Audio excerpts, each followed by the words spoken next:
As he reaches the end of his life, having given the Israelites 612 commandments, God tells Moshe to give them their final mitzvah. Now write down for yourself this song and teach it to the people of Israel. Put it in their mouths, that this song may be my witness.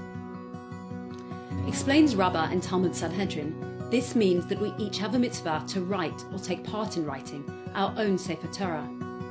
But Rabbi Sachs explains that this 613th mitzvah, without which the Torah could not be complete, goes beyond the physical writing of a Torah scroll. He writes that Moshe's final message to the Israelites was that it is not enough that you have received the Torah from me. You must make it new again in every generation. The covenant was not to grow old. It had to be regularly renewed. He wrote, the 613th command to make the Torah new in every generation symbolizes the fact that though the Torah was given once, it must be received many times, as each of us, through our study and practice, strives to recapture the voice heard at Sinai.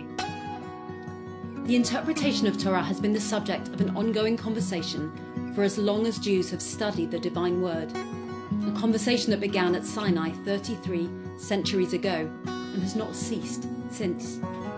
Every age has added its commentaries, and so must ours. Participating in that conversation is a major part of what it is to be a Jew.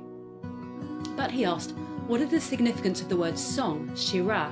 Now write down for yourselves this song.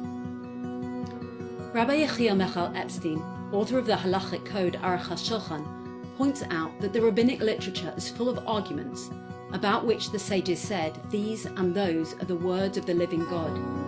This, says Epstein, is one of the reasons the Torah is called a song, because a song becomes more beautiful when scored for many voices interwoven in complex harmonies.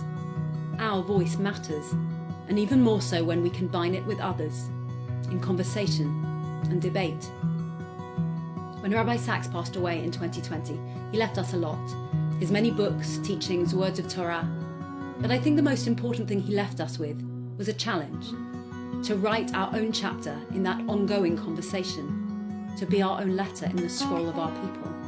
The challenge to keep that 613th commandment and renew the Torah again for our time, with all the challenges and all the questions our time presents us with. To turn the multiplicity of voices, of arguments and perspectives which make up the conversation of Torah into a shirah, a song for our times. So it's very fitting that we will mark his Yahrzeit by coming together around the world to learn together and to learn from his example. Rabbi Sachs wrote of Moshe's death at the end of Torah, we will not complete the journey. Therefore we each must inspire others to continue what we began. Thank you for continuing the work my father began, and may the work he began be a blessing for all of us.